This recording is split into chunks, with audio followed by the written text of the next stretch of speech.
Hey everybody, it's Coach Galardi and welcome to another episode of Think Like an Executive in our free coaching call. Today we're joined with Chris Guerrera.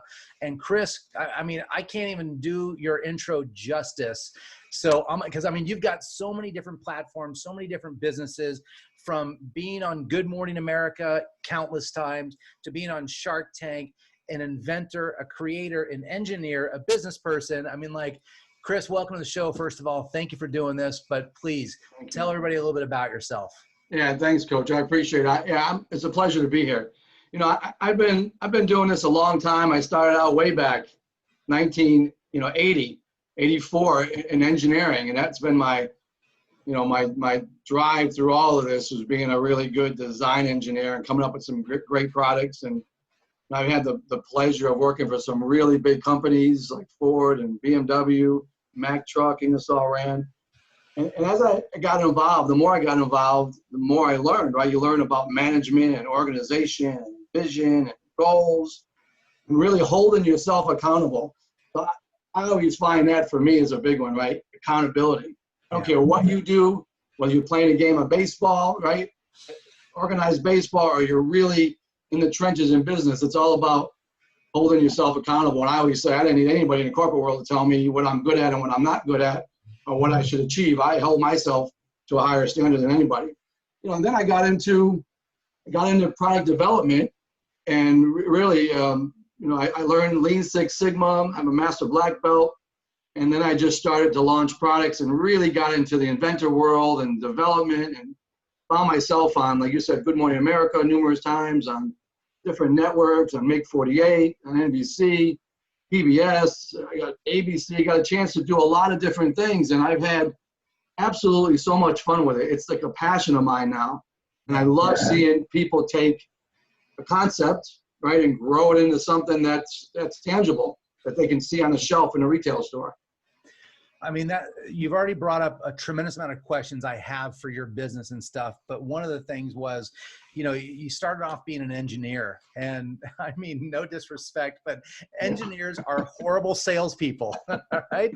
I've dealt with engineers on the buying side of real estate and the selling side, and you guys are so laser focused and analytical and looking at the page every single way. And is it 1/98th of an inch thick? And how you can't make that.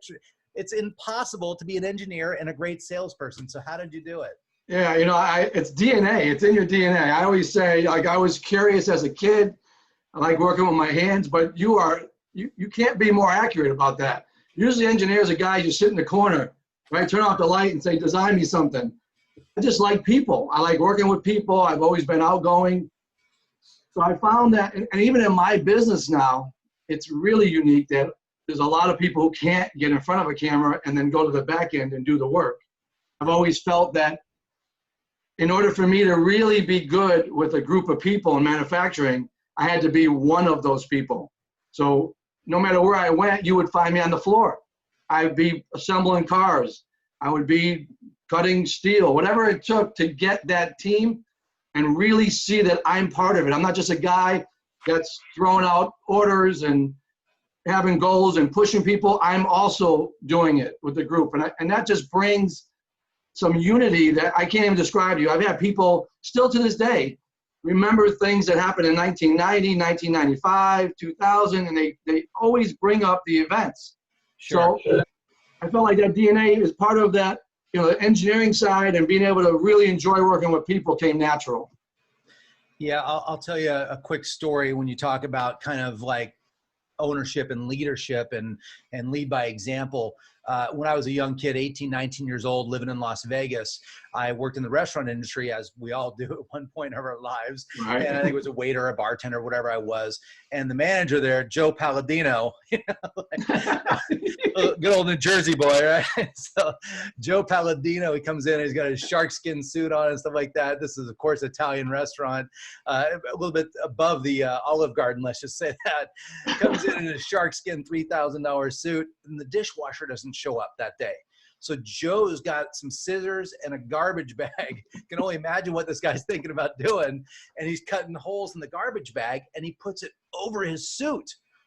Joe, what are you doing? You know, I'm 19 years old. I'm watching this guy. What are you doing? He goes, hey, the guy didn't show up. Someone's got to fill in. Right.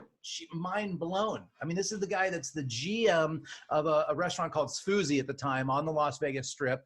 And Joe, the GM, is taking responsibility, taking action, showing all the other dishwashers, all the cooks, all the waiters, everybody, I'm not better than everybody else here. I'm equal to you guys. And boy, instantly, I mean, you know, we're talking, Jesus, 28, 20, 30 years ago, let's call it. I still remember that guy. Yeah, instant credibility, right? It's instant credibility. If a guy like that who doesn't need to does it, you have to want to be part of that. If not, you know, what I find when that happens, the outliers are people who really don't want change or don't want to be in that type of situation eventually get pushed out by the people who really want it. Because everybody wants to succeed and everybody wants to do the right thing. Well, let me ask you this. I mean, culture, collaboration, all these are crazy hot buzzwords in probably every industry right now. You know, there's things like culture, collaboration, pivot. You know, listen, I'm not a huge fan of these words. Like, I think they're overused, and they're so overused that they're completely diluted everything about there. You know, it's like being a managing partner of a business right now. You've got 150 managing partners. It means nothing. Right.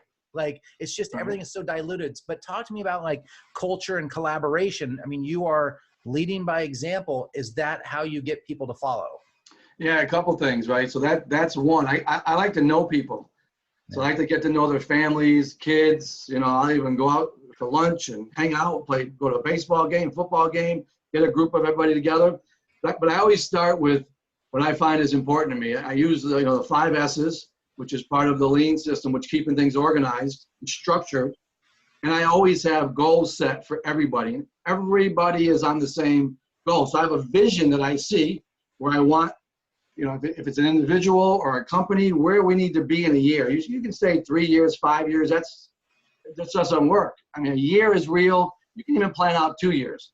But I start with really structured, organized goals, and I tie everybody into it. So in the corporate world, it's easy. You tie everybody's bonus to it, right? So then no matter if Bill's not pulling his weight, someone's going to bring him along, or he's going to find a way, or he's going to be an outlier. Then you got the exceptionals, but everybody's working, talking, communicating the same language. I go back to when I coached Pop Warner football. I mean, really this simple. We had young kids, right? 10 years old, 12 years old. They all knew the language. We're talking about blocking linebackers, and you get outside, middle, and the kids are like, they're getting confused. Say, no, forget that. Block the A gap, the B gap, C gap.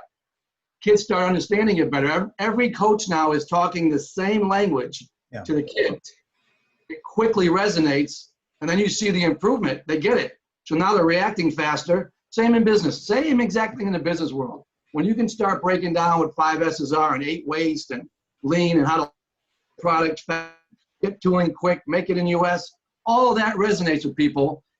They can see that what you're talking about has an end result, and it's a tangible result because now you're measuring it. Sure. Well, you know, you mentioned something very interesting that coincides with, and it's really the foundation of Think Like an Executive, my coaching platform. I believe in small and achievable goals. And I use this example all the time. For real estate, if you say, I want to sell $40 million this year, which is a very achievable goal. But if you look at that big, large number, you're probably not going to hit it. But then if you break it down into quarters, you're at $10 million every single quarter. And you break it down into months, you're at 3.333 million every single month. That is a very tangible goal to hit versus saying, I'm going to do 40 million, or I'm going to do 3.3 million this month. You can easily hit that $40 million because in LA, the market that I'm at, we got $3.3 million homes like next door to me, you know, I mean, all around me and stuff. So when you break it down and you don't say, okay, what's my vision for 5 years? It's great to have those goals and to set your sights on things. You're always going to veer though, and you're always going to change as the markets change, and you have to adapt with it. But and you have to reinvent yourself to hit those goals. And you're right. When you see a big number, you get a little intimidated. Someone, 40 million, it's not possible. When you start saying 3 million, and I do that 10 times, I do it 12 times, it is achievable. Yeah. So, one of the things that you have kind of all over your website, your presence and all that stuff is the word discipline. So tell me a little bit about like what discipline means to you from really just you, not just the business standpoint. Like, Mhm. what does your morning look like? What do you know, do you eat dinner at 6 o'clock every single day? Like, are you so regimented, and does that equate to your success, do you think? I know it's a huge question, but really Yeah. just discipline for you personally. So, take the food out of that, right? Discipline to me is a structured way of working every day. So I have, when you talk about food, right, it's like eating dinner, breakfast, lunch. I adapt those around my schedule, but my discipline, I work out every day. So lunchtime, It that doesn't show. lunchtime range, what's that? It doesn't show. It doesn't show. I'm getting smaller as I get older. It's harder to work out. But even that is, to me, is important. That 12 to 2 o'clock, try to keep that area open to go for a run or go lift some weights every day. That's a structure. So in the morning, I'm up early every morning. I make sure, first thing I do is get a cup of coffee. I watch the news, get the details for the day, pick out the stock market. Although not for nothing, I'm getting kind of tired of watching the news lately. It's not Right. a whole lot of fun. But I've been, watch the stock market, look at the financial reports. So I do similar things every day that I consider part of the building blocks.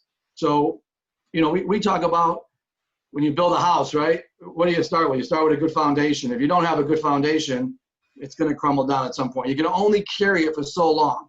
Sure. So reports, financial tracking, any emails I have to send out, any phone calls are all on a calendar. It's my day is written out for me. I mean, it's planned. Literally, if you're going to tell me you're going to call me and just talk to me for 10 minutes, I'm writing that down on my calendar somewhere so I don't miss it. So it's really important to me to do the discipline, because that also carries over into my business. Sure.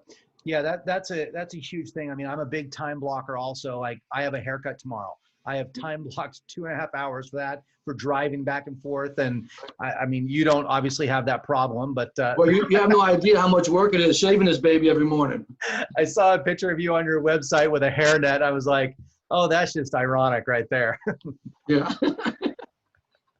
That's great, man. I'm saying, how do I have to wear a hairnet? I have more hair in my arms.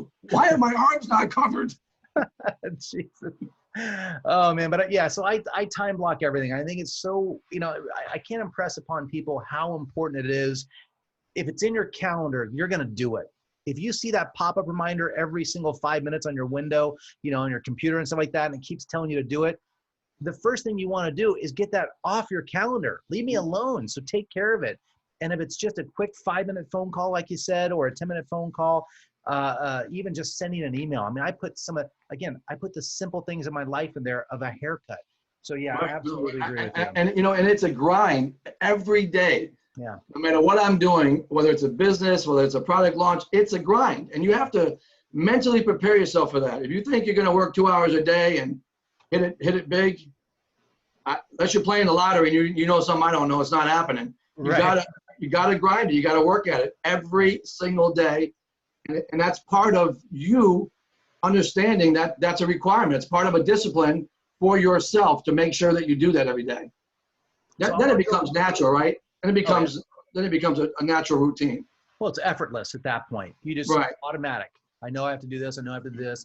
I mean, I have weekly things in my calendar. I just put them on a recurring schedule for a year. If I need to delete it, I need to delete it. But it's always going to be there. And it really if I wake up at 2 a.m., which happens a lot, and I have an idea, I jot it down. Yeah. I'll have my phone with me. I mean, the BMW days, we always had to have our phone with us because if a line went down, it was $1,100 a minute. So that's just part of, again, discipline culture that I've learned. So my phone stays next to me. Yeah. And if for some reason at 2 a.m., I get an idea or I have something I got to do in the morning, I immediately jot it down so I don't forget it or I miss it. I even, to this point, have one of these little, Moschine or whatever they're called, binders and stuff. And I mean, I've got filled with notes here and obviously loose pieces of paper, and everything gets over, transpired over to my computer. And, usually after we're done with conversations, I'll jot something down and put it right in my computer. So yeah, I think it's wildly important and people just don't do it enough. So go back to when you first launched your business. What was the first hire that you had? Why did you hire that person? And I guess what I'm kind of looking for here is, the importance of bringing on people that could help you grow. Because you got to a certain point where you started, things started slipping through the cracks, I can only imagine. And Mhm. so you had to bring on somebody. So who was your first hire, and why did you bring that person on versus maybe a salesperson or whatever it was? Yeah, it was an operations person, and I look at it this way, right? There's a lot of things that I can do and I can do really well. And then there's some things that require really on-hand skill sets, like setting up production lines. So if my plant is far, I have offices all over the Northeast, but if I'm not in that office and I get a new job that needs to be set up, then I have to make arrangements for me to be, and you can't be everything to everyone. Yeah. This is where you got to start offloading. So operational people, those are always the first ones I hired. Guys that can do lean, that can set up the process lines, fulfill orders, and really keep a good structured program that I don't have to be involved in. I need to know about it, but not really be involved in. Right. Was it hard for you to delegate and let go control? Because that's what I find in the real estate side of things, that the team leader gets to a point where they're closing that 40 million a year and it's just one person, and then they got to go hire an operations manager, which is, everybody that builds a team in real estate wants to bring on buyer's agents and buyer's agents. They're not going to help you. You need an operations person, because what you're doing right now is you're closing deals. You've got a great sphere of influence. People are coming to you for business. Now you need to take the mundane task of the everyday chore of filling out paperwork, putting the photos in, scheduling, stuff like that, and give it to somebody. And so that you can go out and do what you do great, which is get listings, get sales. I'll give you the perfect example. This is the BMW days. Mm-hmm. So I'm coming out of being strong engineer, on platforms at Ford, on patents at Ford, chief design engineer in lobbies. I go to BMW as a technical manager, then get promoted to plant manager pretty quick. So early stages, you talk about letting go. As an engineer, you're pretty controlling. You want to make sure it's done right? You're overseeing it. I'd hired some people that had worked with me in the past, and one of them was a woman named Sheila Grossi, who was my quality engineer, a quality manager. She said to me one day, and I took it personal. She said, "Hey, Chris, you got to start delegating some of this stuff. Yeah. If you notice what Mike did, he delegated the stuff to you and you got it done. But you're trying to do too much and you're getting overwhelmed." I remember looking at it, and I took it real personal that she would say that I'm so involved that I can't delegate it properly. And then I start realizing, the business was 50 million, it grew to 70 million. In the end, it was a $180 million operation that had a lot of people, 880 people with 15 high-level managers. Wow. She was 100% right. I was one of the youngest executives in BMW to run a plant. I think I was 31 when I got promoted to that level. And boy, she was 100% right. Yeah. And I started looking at people, reorganizing, putting the right people in the right slots, and the rest is history, as they say. And that's how, since that point, since 1996, that's how I've operated. So let me ask you this, when you go through the hiring process, and I'm sure you're probably a little more detached from it now, or in the hiring process, you've got people underneath you because you got a big operation, but do you make them do like a self-assessment test? Do you have them meet? I mean, I guess it depends on the level of person that you're hiring. If you're hiring a manager, obviously they've got to meet you, they've got to meet the entire team and all that stuff, but mid-level people, high sales people, whatever, do you have them, or operations people? How many people do they interview with, and what's the process like? We like to do it differently. We like to get a group of people in a room and interview you. Shows a couple things, right? People get intimidated by that. Sure. But you learn quickly the chemistry amongst the people that you're going to be working with. So as a person being interviewed, you get to see, oh, these guys are pretty cool. They're joking with each other. They're kind of loose, but they're asking me some really good detailed questions and hardcore questions that have to be answered, right? That are important. So I look at that. If you can get through testing during an interview like that, you're usually pretty good. Some people don't do really well in that sense. They feel a little bit intimidation, where they unravel a little bit, and it tells you what kind of person you have, right? But I like to even meet them. I like to be in every interview at some point. I mean, I want these people to see me. I want them to hear from me. I want them to know what my vision is and what my goals are and how we operate as a company. and how you can advance in the organization. So I certainly think that when you get buy-in from people in your organization to hire the right person, they typically hire the right person, as opposed to saying, I've hired this person and now you have to work with them. Very different. Yeah. So you've been on Shark Tank, you've been on Good Morning America. Have you ever, and I'm sure you have, but have you ever come across a deal or an invention or a creation or something that you wanted to be a part of and they didn't pick you? And they said, nah, now we're going to go with this guy over here. Did that ever happen to you? You know, sometimes, I mean, it's not at that level, because at that level, you know, you're competing with a lot of people, the Shark Tank levels, Good Morning America levels. So when they call you, it's usually something they're interested in. But I've been around products that people interview you before they actually pick you, and they're not sure, right? They think they want someone bigger sometimes, and what they find when you get too big, you get lost in the shuffle. And on distribution deals or licensing deals, companies will make promises that they can get into big box distribution, and they find later, once you give up that right as an inventor, that's it. You're done. You lost it. So if they don't do anything for you or anything for your product, you've just tied up 3 years of your life, and your product's gone nowhere. Or it could blow up. But so from that standpoint, it's one of those business deals. You know, how deep do you go? And if somebody wants to go with a bigger organization thinking it's a better deal, you know, it is what it is. You can't stop them. In the end, I want them to do what's best for them. Sure.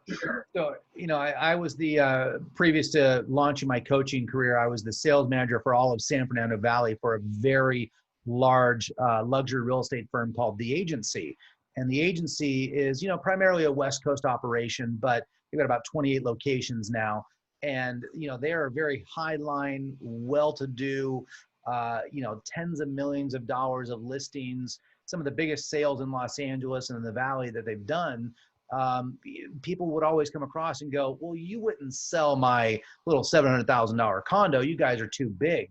So, you know, I clearly identify with where you're at, but I think what you're saying though, is that if you have the person's best interest at heart, you're never too big for a transaction, number one. You know, you can always take on a new deal.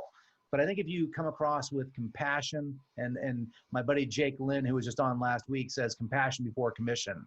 If you have compassion before commission, you'll win.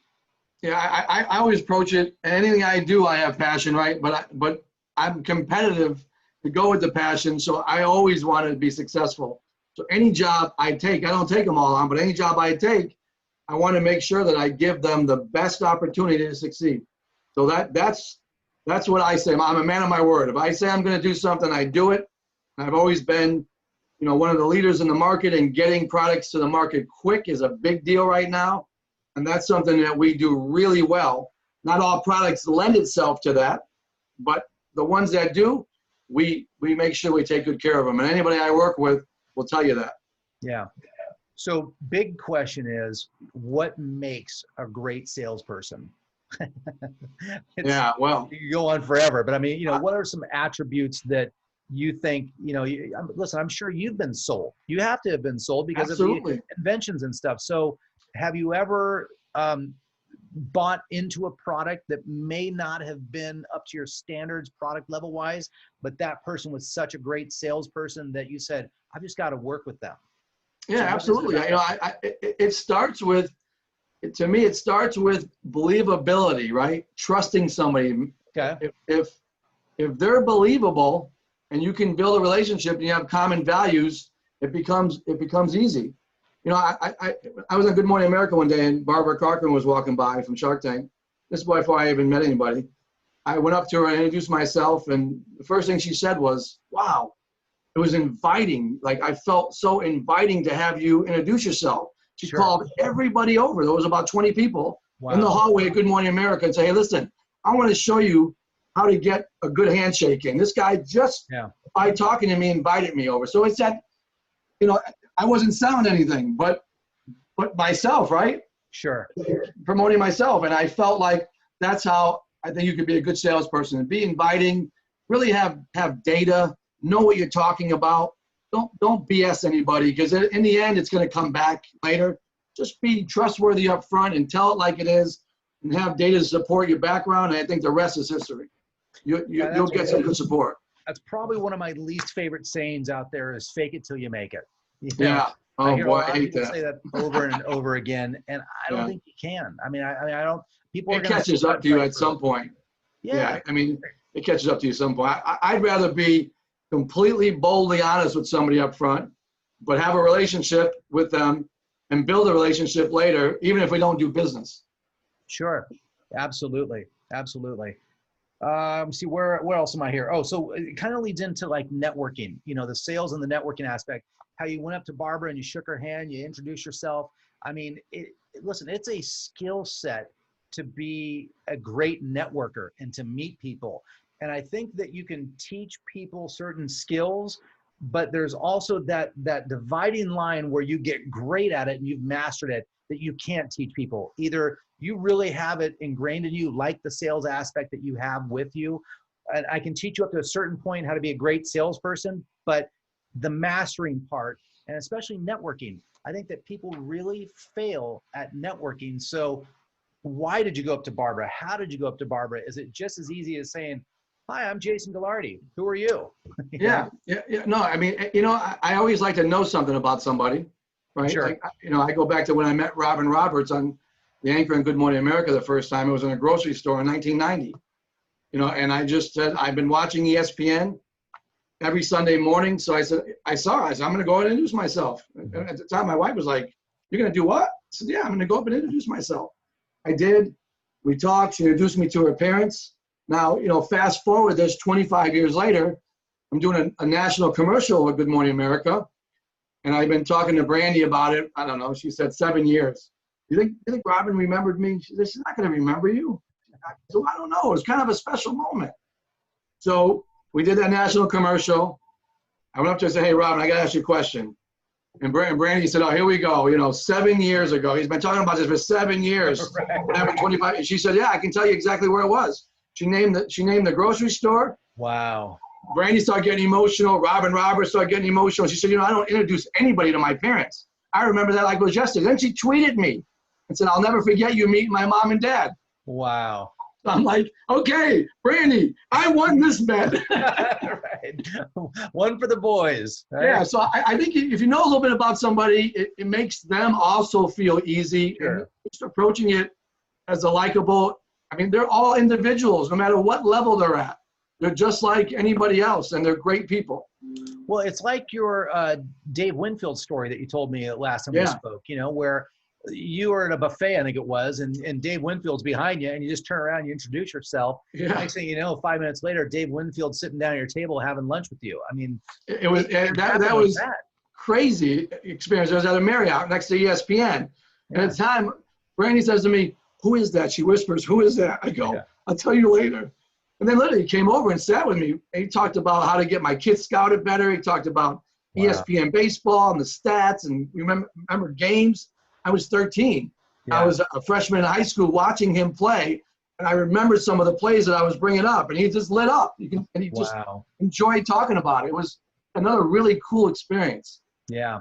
Yeah, you know, we were talking about the baseball card situation earlier today, and I'm finding that, you know, a Vladimir Guerrero, it's almost worth nothing right now. And I'm thinking it's got to be because everybody's so hot on Mike Trout and, you know, all the new players and stuff like that.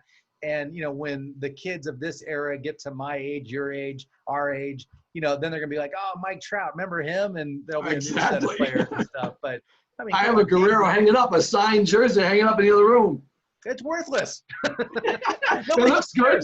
It looks good. It looks good. Nobody cares about Dave Winfield. I mean, Barry Bonzo, I'll say, his cards are making a comeback. So go Barry. Pete Rose, I got a signed book by him. Worthless. I know. I've seen Pete Rose so many times in Vegas signing autographs. Countless times. He's trying to get more chips to bet with. That's why. $5 chips every time he signs one. Oh man, you mentioned data also. That's something that I'll tell you, there's a couple of agents that I've met in my career, many agents. And when you go on a listing presentation with them, or you hear them speak to clients and they're like, Yeah, I'll tell you this one kid, excuse me, Daniel Ohana over at my last company. Big fan of him because I actually took him on a listing appointment that was really my client at the time, but Daniel had the knowledge and the data to back everything up that I didn't have. That's never been my strong suit. I know generalization. My strong suit is selling a home for the most price in the fastest time possible. Mhm. I do that with conviction, confidence, a little bit of knowledge of the inventory and stuff like that. But Daniel knew what homes sold down the street by which agent, by price per square foot, by everything. And it's always so wildly impressive to me. And I think it's very impressive to a potential buyer, a potential seller. So, I mean, how data-wise, elaborate on that. Like, why do you feel it's so important for people to? Yeah, I think it supports anything you believe. I mean, coming out of automotive industry, their training is drilling you on data. Sure. You know, back in the days with SBC, now Lean Six Sigma, right? With Six Sigma, it's all data. Everything I do is backed by data. I can't tell how many people I've spoke with at high levels that you gain instant credibility when you have something to support your story. It doesn't become a sales guy anymore. That's why I joke around when someone says, "Wow, you're a good sales guy," I get upset. So I'm not a sales guy. I'm an engineer, but because I'm technical, I can talk the language. I can tell you how it's going to be produced. I can tell you cycle times. No matter, even on the finance end, no matter what I'm doing on the business side, I always want to know my numbers. I do my cash flow often. Just, again, it's so that at any point, anybody can ask me a question and I'll have a real answer for you. I won't have the, let me look it up and get back to you. I'll have the data and the answer for you on the spot. Yeah. Yeah. In our industry of real estate, I mean, it's so easy. If somebody calls you up and says, "Oh yeah, I live at 1234 Maple Street. I've got my MLS right in front of me. I could literally type it up and tell you the data right then and there." Right. So, you know, it's, listen, I think it's very, very important. And I'm glad we touched on this for sure. Now, another thing I want to talk about is branding. Brand is so important that I don't think realtors take, I don't think they take their business as a business. And so, you know, you've built some incredible brands from Pace, which tell me a little bit about Pace.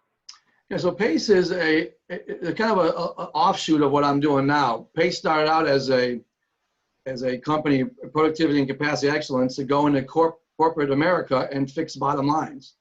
And I've done that pretty successful. And what shot off of that was these product launches. And that's where I get personally involved in now, in taking the product launches. So they go hand in hand. One side is manufacturing.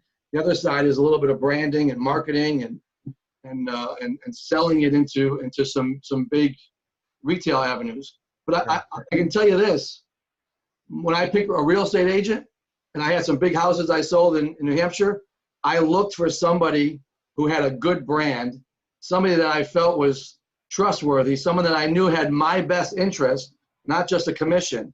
And it's ironic, the person that I used quite a bit had a Nike background. She had a corporate America background, which is interesting. So part of that branding, it's interesting that I ended up selecting her, but her brand was off of a big brand like Nike from corporate America. Sure.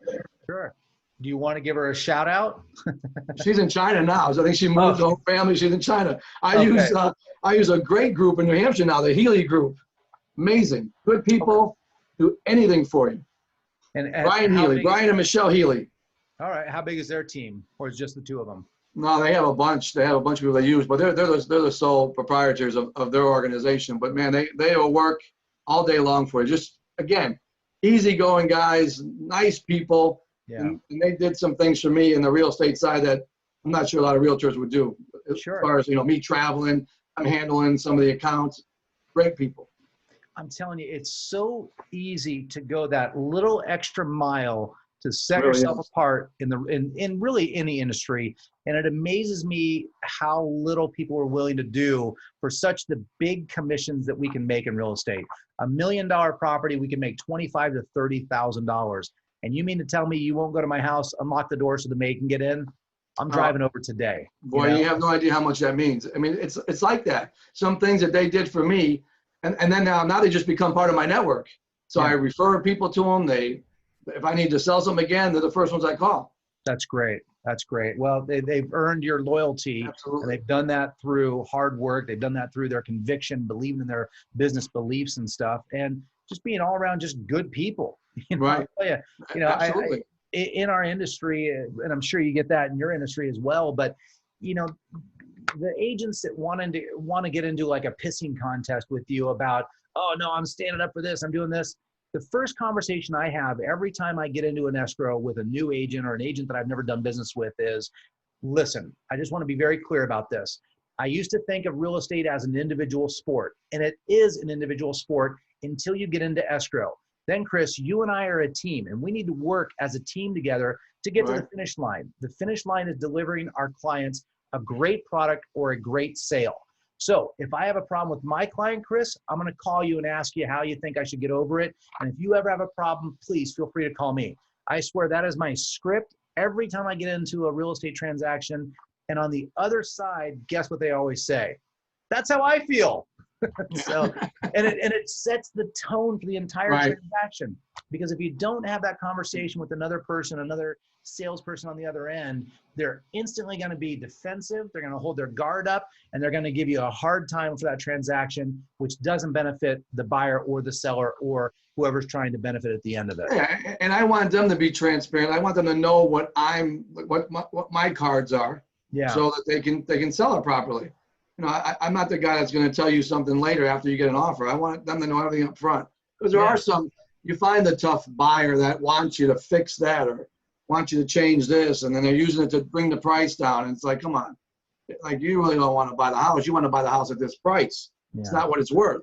You know, you get that guy, and that's where I think a good real estate agent knows how to handle that. Yeah. You know, I always, for the last 15 years, I think I've always come from a standpoint of being an educator and an advisor. And I was telling somebody earlier today, you know, I look at the situation as a business decision, and I'm going to give you my honest opinion about what this house is worth as a business standpoint to sell it, not 120 days on the market. I'm not going to grossly overprice it. I'm going to get you a great offer within the first 30 to 45 days and hopefully multiple offers and drive that price up. So I really look at the real estate relationship between buyers and sellers as a business transaction and take the emotional side out of it. So listen, really the last, question I have, unless you've got anything else to add here, is, with your 30 years history plus 30 years history in business and stuff, if you could roll it all back and start from day one, what would you change? What would you do differently? What's been your insight? Would you have hired somebody sooner? Would you have started sooner, taken that leap into business sooner? Like, what are some things that you might have changed? I would have definitely built a stronger network earlier on. I was, out of college, great engineer, accolades, on a big Ford project in the lobby of Ford, chief design engineer on the 1.8 turn gas cap patent. I don't need a network. I got me. I would change all of that, because what I found later in life, the closer I got with people and the better I built the relationship and the stronger the network was, how much faster everything moves. And not only are they helping me, I'm helping them. Now I'm connected with a lot of the Shark Tank guys, and off of that industry, it's been so much fun. Yeah. And people say, you never ask for anything. You're always helping, you're always giving advice. I love it. But it's in that network. So I would have absolutely started that when I was 22 years old. Yeah. That would be my advice. I think that's, just great advice. And I can't agree with you more that having relationships in any industry makes the transaction just that much easier. And it's really like you're doing business with a buddy versus doing business with a competitor. Right. Even now, if I need to talk to somebody at a high level in finance or in acquisitions or VCs, I make a couple calls now and I get 3 or 4 names. Yeah. So this is how it works. And if somebody needs something from me on a quote or something in the U.S. or trying to get out of China, it's quick. It's within a couple of days. And I just feel like that whole network now, it's like a big playing field, and having a lot of close friends that you can bounce ideas off. They can call, you can call them. And it's been, I can't tell you how much fun I'm having. It doesn't feel like work. It feels like, really, it really feels like I'm just having a great time with a bunch of my friends. And you get, in this business, you get to see the end result. You get to see products hitting shelves in retail. Yeah, a great feeling is when a 12-hour day feels like, oh, that's it? Exactly. No, that's when it's not working As anymore. opposed to like, oh, 8 more hours left. Right. When's my second lunch? Chris, thank you so much. Where can everybody find you? A couple places. So paceimpact.com. It's kind of the manufacturing side. And then my name, Chris Guerrera, GUERRERA.com. Man, I hope we stay in contact. It's been great talking to you a couple of times and stuff. And I learned from Jake Lynn from All Things Telesales podcast last week. Who do you know who can help grow my business and vice versa?